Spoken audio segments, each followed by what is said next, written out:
Good morning students, how are you all. कैसे हैं आप सब। उम्मीद करती हूँ कि आप सब अच्छे होंगे और सरस्वती माता जी की परमिशन लेके उनको याद करके आज फिर हम इस वीडियो को शुरू करने जा रहे हैं।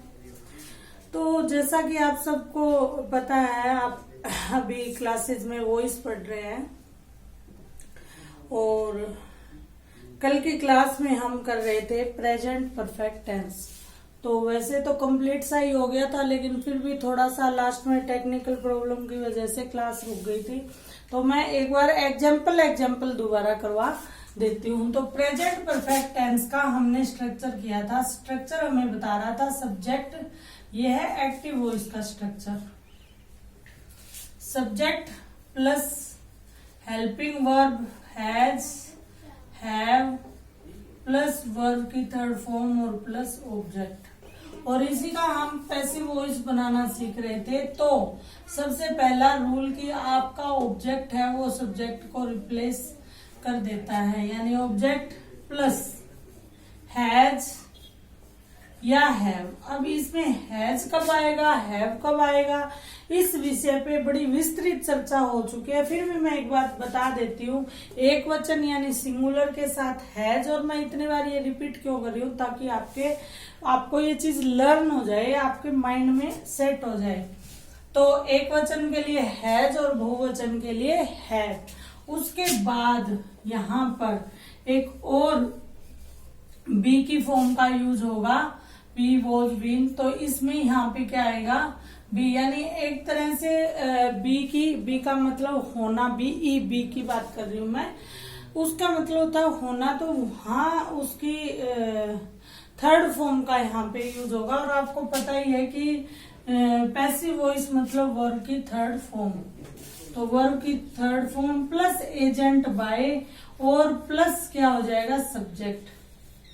यानी यहाँ जो हमारा सब्जेक्ट है ये ऑब्जेक्ट में चेंज हो जाएगा, ठीक है। लेकिन मैं यहाँ इनके नाम इसलिए रिप्लेस नहीं कर रही ताकि आपको ये चीज माइंड में सेट हो जाए। अब ये बाय है जो एजेंट, इसके बारे में आपको सिर्फ बाय ही लेकर नहीं चलना है। आजकल कॉम्पिटिटिव एग्जाम में ऐसे क्वेश्चन आ जाते हैं जहां पे आपको बाय विजिबल ही नहीं होगा, लेकिन वो सेंस उसकी देगा। तो आपको साथ रहना है, ऐसा नहीं है कि हमें रटी रटाई बात पे ही चलना है। इसके बाद इसके ना एग्जाम्पल देख लेते हैं, एक एग्जाम्पल देख लेते हैं उसका, ठीक है।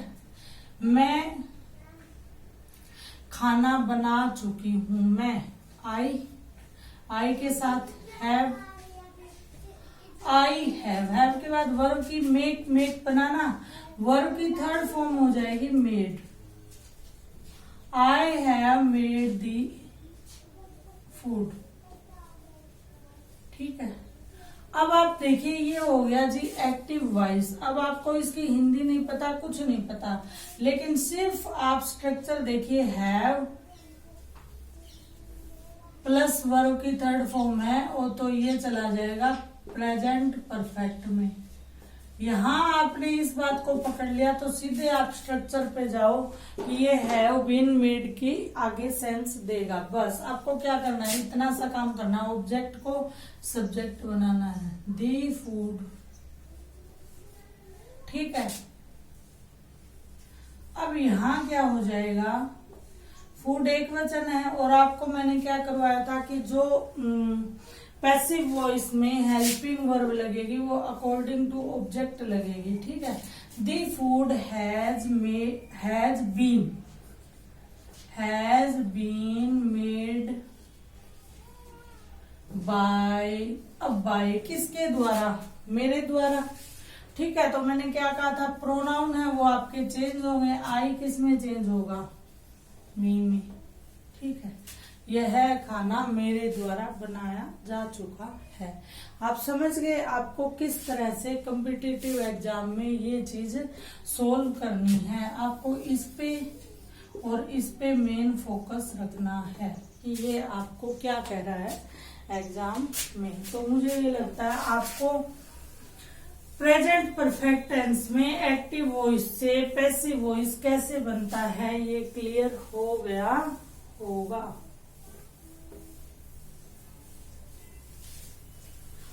अब मैं आपको करवाने जा रही हूँ present perfect continuous tense.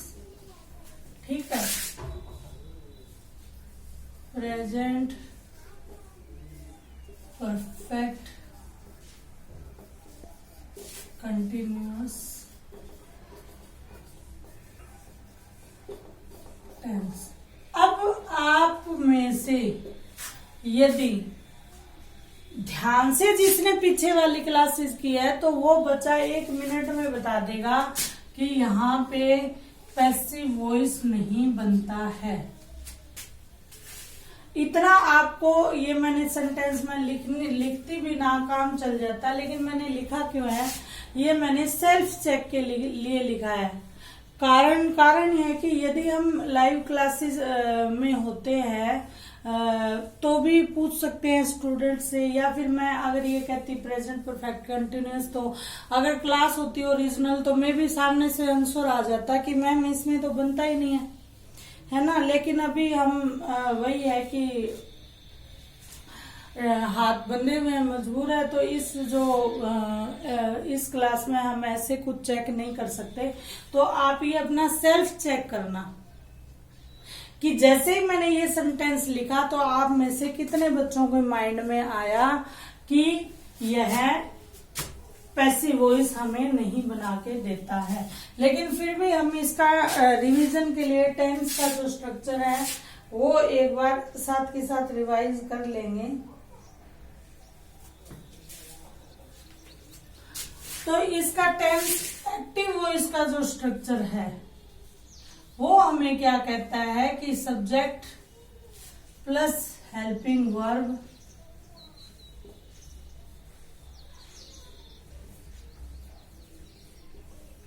Plus been plus verb की फोर्थ फॉर्म प्लस सिंस या फोर। सिंस या फोर का रूल मैंने आपको बहुत अच्छी तरह बताया हुआ है, प्लस ऑब्जेक्ट और प्लस टाइम। अब यदि time point of time point of action यानी जो एक्शन का स्टार्टेड जो पॉइंट है, स्टार्टिंग जो पॉइंट है वो यदि हमें पता है तो हमारे सामने क्या आएगा, और यदि वो नहीं पता है, फिक्स नहीं है, तो हमारे सामने क्या आएगा, ये मैं आपके लिए क्वेश्चन छोड़ती हूँ। ठीक है, तो जैसे वह 2 घंटे से पढ़ रहा है, he has been reading for 2 hours, है ना। इस तरह से सेंटेंस बन जाएगा, लेकिन इसके हम पैसिव वॉइस नहीं बनाएंगे।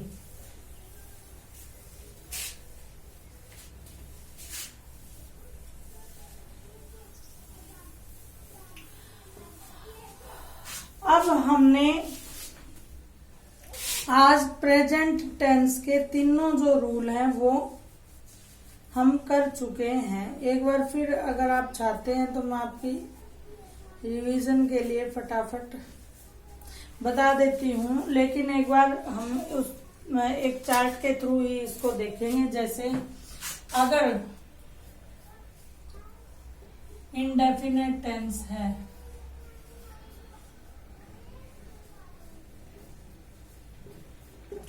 तो हमारे साथ रूल क्या होता है, वर्ब की फर्स्ट फॉर्म सब्जेक्ट, वर्ब की फर्स्ट फॉर्म ऑब्जेक्ट। अब इसमें एक क्या होता है, यदि यहाँ पर सिंगुलर है तो वर्ब की फर्स्ट फॉर्म प्लस एस या ईएस, सिर्फ इतना। ठीक है, तो यह किस में चेंज होगा, यह चेंज होगा subject plus helping verb. Helping verb यहाँ पे क्या लग जाएगी, is am are plus verb की थर्ड फॉर्म प्लस ऑब्जेक्ट। ठीक है, यानी मेन जो स्ट्रक्चर है वो हमें यहाँ फोकस करना है। यदि प्रेजेंट इंडेफिनेट टेंस है तो क्या हो जाएगा, सब्जेक्ट के साथ is am are according to subject, इनमें से कोई भी एक हेल्पिंग वर्ब प्लस वर्ब की थर्ड फॉर्म। वो रूल सेम रहेगा कि आप सब्जेक्ट को ऑब्जेक्ट में बदलोगे, ऑब्जेक्ट को सब्जेक्ट में, और बाय का यूज आप करेंगे। ठीक है, एक बात। दूसरा, कंटिन्यूअस टेंस।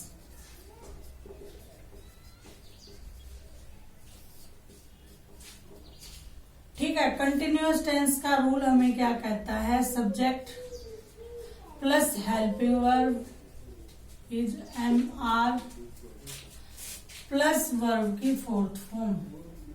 ठीक है, प्लस ऑब्जेक्ट। अब यहाँ पैसिव वॉइस हमें क्या कह देता है, पैसिव वॉइस हमें कहता है कि जी यदि आपके पास प्रेजेंट कंटिन्यूअस टेंस है तो आप क्या करेंगे, सब्जेक्ट को ऑब्जेक्ट में हमें बदलना ही है, प्लस, ठीक है, इज एम आर। ठीक है, इज एम आर में से कोई भी according to subject helping verb और प्लस यहाँ पे बीइंग आ जाएगा, और वर्ब की थर्ड फॉर्म, वर्ब की फॉर्म में कोई संशय नहीं रखना, पैसिव वॉइस में डायरेक्ट वर्ब की थर्ड फॉर्म बिना सोचे समझे ही आप लगा सकते हैं। अब थर्ड जैसा कि हमने अभी किया था प्रेजेंट परफेक्ट टेंस, तो परफेक्ट का स्ट्रक्चर क्या किया था हमने, subject plus has have plus verb की थर्ड फॉर्म प्लस ऑब्जेक्ट। अब यहां जाएंगे हम तो उल्टा हो जाएगा, object plus has have same रहेगी इसकी हेल्पिंग वर्ब, और प्लस क्या है, बीन ऐड हो जाएगा, same as it is continuous. जैसे इसकी हेल्पिंग वर्ब सेम रही थी और वहां पे क्या है, सिर्फ बीइंग ऐड हो गया था और यहाँ पे बीन ऐड हो जाएगा। ठीक है, इतना आप ध्यान रखना। आप वैसे भी ध्यान रख लेना कि कंटिन्यूअस है तो बी के साथ बी की फॉर्म आईएनजी लगा देंगे, और यहाँ परफेक्ट है तो बी की थर्ड फॉर्म लग जाएगी। बड़ा आसान तरीके से समझा रही हूँ, बड़ा मुझे लग रहा है कि एक ऐसे बच्चे को समझ में आना जरूरी है जिसका इंग्लिश सब्जेक्ट कमजोर रहा हो, या फिर जिसने कभी इंग्लिश सब्जेक्ट को इतना अच्छे से ना पढ़ा हो। ये क्लासेस स्पेशली उन बच्चों को बहुत ज्यादा बेनिफिट देगी। ठीक है, तो बीन और प्लस क्या हो जाएगा, वर्ब की थर्ड फॉर्म और प्लस ऑब्जेक्ट। लेकिन ये एक तरह से नया सब्जेक्ट, यानी हमारा जो सब्जेक्ट है एक्टिव वॉइस का वो ही हमारा वहां जाके ऑब्जेक्ट बन जाएगा। ठीक है, तो ये मैंने आपको छोटी सी एक रिवीजन क्लास भी दे दी, और मुझे ये लगता है कि आपके टेंस साथ के साथ इसमें रिवीजन आपके टेंसेस की भी हो रही है। अब हम आते हैं पास्ट टेंस पे। तो पास्ट टेंस पे आने से पहले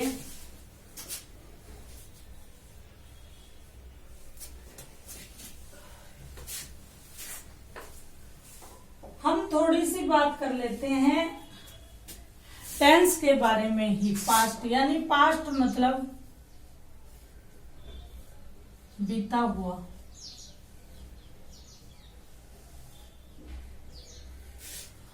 अब आप देखिए, अगर आपने प्रेजेंट टेंस अच्छे तरीके से किया है तो आपको पास्ट टेंस में इतनी डिफिकल्टीज नहीं आएंगी। आप ध्यान रखना, जैसे प्रेजेंट टेंस में helping verb is am are का प्रयोग है, वहां पर पास्ट टेंस में इज एम आर, इसका मतलब है, हूं और हैं, यही हेल्पिंग वर्ब पास्ट टेंस में वाज वर्ब में कन्वर्ट हो जाएगी, यानी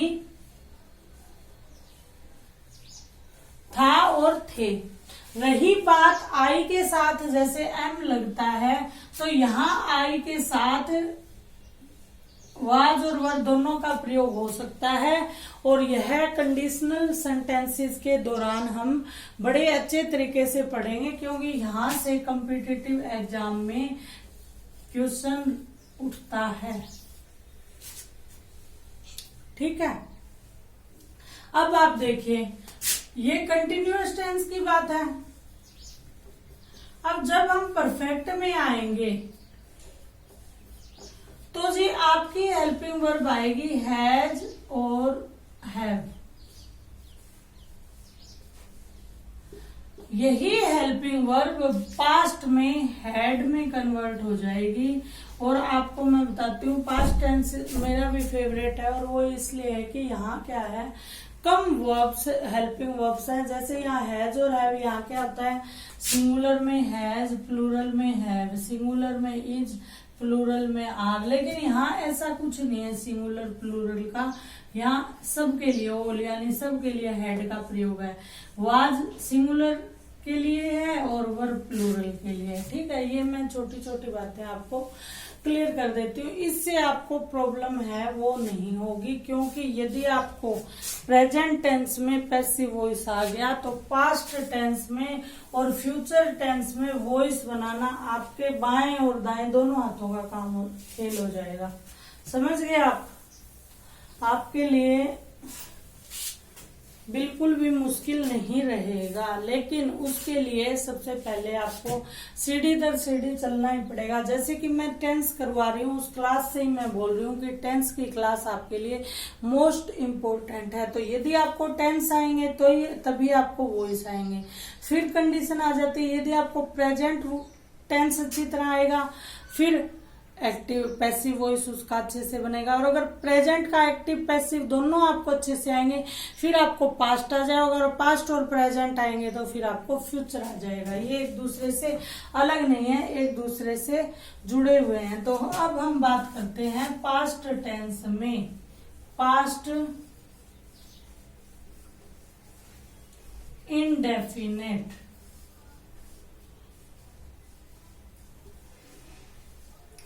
टेंस की।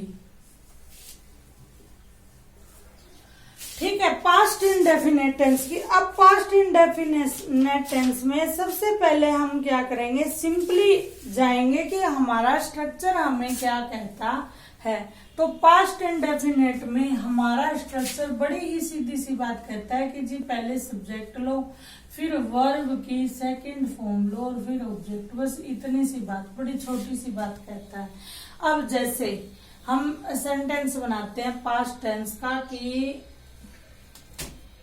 हमने मैच जीत लिया, हमने मैच, अभी आजकल आप सब देख रहे होंगे आईपीएल चल रहा है, हमने मैच जीत लिया। तो आपको सिचुएशन से रिलेटेड ही एग्जाम्पल दे देते हैं। तो इसकी पहचान क्या होती है, पास्ट इंडेफिनेट की पहचान होती है कि ऐसे वाक्य जिसके अंत में आ ए ई आए। तो यहाँ पे हमें आ दिख रहा है, लिया। ठीक है, तो हमने, हम मतलब वी, ये हो गया जी सब्जेक्ट। अब ये जो वी है ये क्या हो गया, प्लूरल हो गया। ठीक है, लेकिन यहाँ पे हमें कोई सिंगुलर प्लूरल की वैसे जरूरत नहीं है, लेकिन फिर भी हमें देखना ये, क्योंकि यहाँ पे क्या है, जैसे प्रेजेंट में SEIS का रूल था वैसा यहाँ कोई रूल नहीं है। ये वर्ब की सेकंड फॉर्म भी फॉर ऑल है, चाहे वो सिंगुलर है चाहे वो प्लूरल है। तो हम कहेंगे वी वन।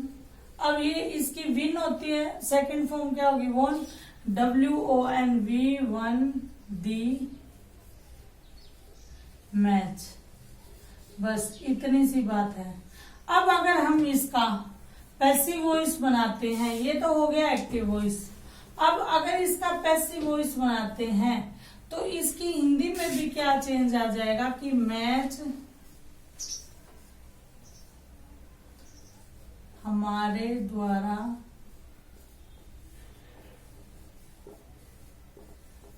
जीता गया। अब देखते हैं कि पैसिव वॉइस का हमें स्ट्रक्चर क्या कहता है। तो सबसे पहले तो पैसिव वॉइस में क्या होगा कि आपका ऑब्जेक्ट आ जाएगा,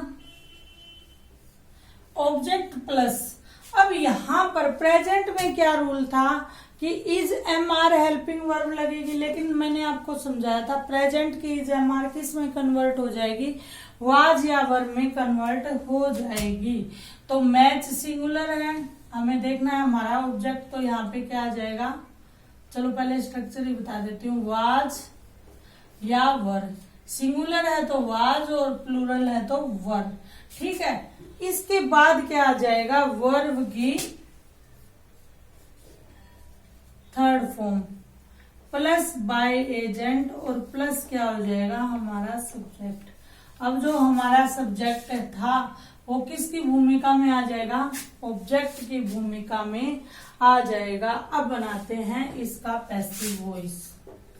अब आप देखिए, हमें कहता है जी ऑब्जेक्ट पहले लाओ। ऑब्जेक्ट क्या है, अब देख लो इसमें से, इसमें सब्जेक्ट ये है, ये वर्ब है और ये है ऑब्जेक्ट। तो ऑब्जेक्ट को उठा लो ऐसे कैसे, दी match.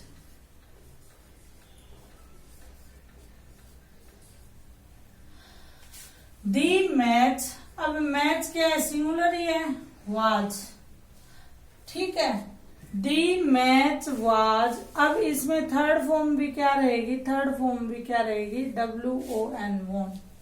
The match was won bye.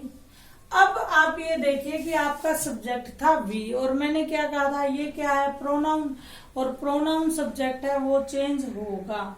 तो चेंज किस में होगा, वी का चेंज किस में होगा, अस में, ठीक है।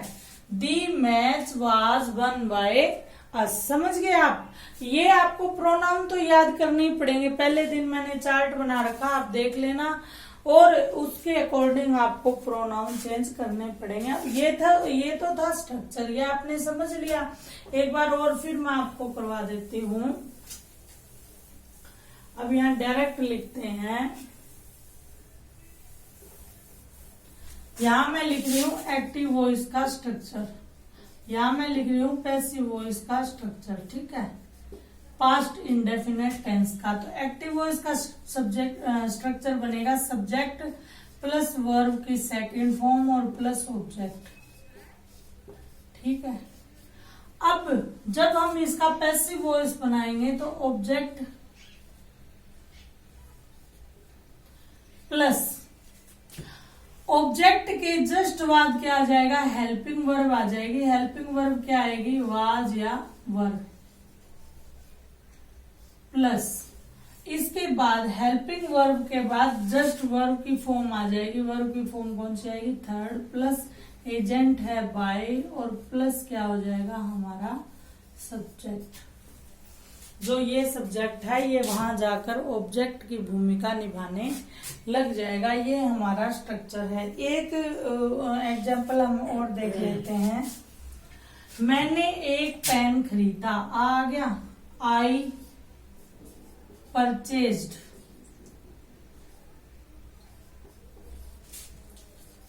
ए पेन।